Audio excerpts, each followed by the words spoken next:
may have been brought there.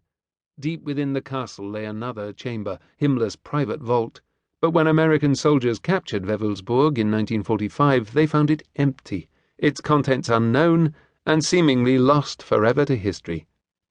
One artifact might have been at Wewelsburg, an artifact of extraordinary power that could have unlocked the greatest obsession of all, the dream of the lost civilization of Atlantis, and of Atlantis reborn.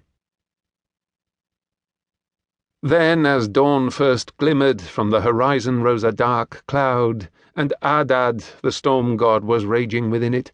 Then Nergal, god of plague and war, wrenched out the boat's mooring poles. Ninurta, god of the earth, made the dams overflow, and the Anunnaki, dread gods of the underworld, their torches brandished, shriveled the land with their flames. Desolation from Adad spread over the sky, and all that had been bright was turned into darkness. Like a bull he charged the land, he shattered the land like a vessel of clay. For a day the raging winds flattened the land, and then came the flood. Like a tide of war it swept over the people. A brother could not distinguish his brother. From heaven the people were not to be seen. For 6 days and 7 nights it raged, the wind, the storm, the flood. It flattened the land. On the 7th day the wind abated, the storm that had ravaged the land like a war. The sea was lulled, the gale was spent, the flood ended. I looked on the day, and all sound was stilled. All the people had turned to clay. All around me the waters were flat, like the roof of a house. Then I opened a hatchway in the boat, and on my cheek streamed the sunlight. I bowed down and wept, my cheeks overflowing with tears. I gazed into the distance, to the furthest bounds of the ocean, and saw land arising.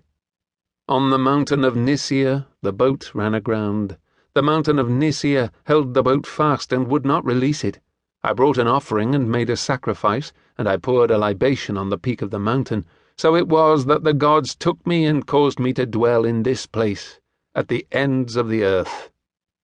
The words of Utnapishtim to Gilgamesh, from Tablet 11 of He Who Saw the Deep, the Babylonian version of the Epic of Gilgamesh, late 2nd millennium BC Akkadian, but derived from a story first written down in Sumerian in the 3rd millennium BC, and probably originating millennia earlier.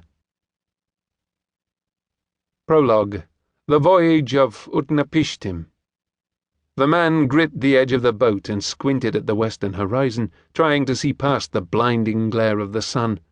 Earlier he had sensed a flickering in the sky, a strange smell in the air, but he no longer knew whether it was real or a dream. He tensed his hands and heaved himself up, then leaned over the side and stared into the depths. His knuckles were raw and bleeding from sunburn and salt, but he no longer felt the pain. In the weeks since they had been marooned in this windless, weed-choked sea, he had taken to staring down, pulling his tattered leopard-skin cape over his head to shade the water, letting it form a cover that had stiffened with the salt. The sea was deep blue, and he could see far down to where blue became black. He glimpsed flashes of silver and sparkles of light. He knew that something was down there, shadowing them, a shape that lurked on the edge of the underworld. If only he could fix it with his eyes, then he would be able to draw on the power of its spirit. He had spent hours looking, days. Even his brother Enlil no longer called him by the nickname they had used as boys, Noah, but now addressed him, half-mockingly, by his shaman name, Utnapishtim, he who sees the deep. The others in his boat were too far gone to help him look. Only 4 of them now, paralyzed by thirst and hunger and fear.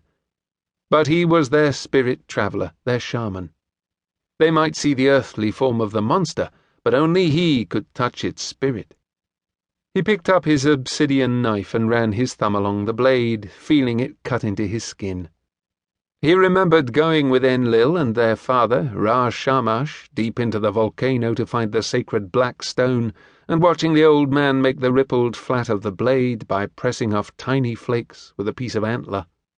Noah had a cache of blades here now, in a basket under the thwarts, but this knife made by his father was the most sacred. That had been the day their father had taken them for the first time to the spirit cave and given them their shaman names, and taught them to inscribe their names into the rock using the ancient symbols. Besides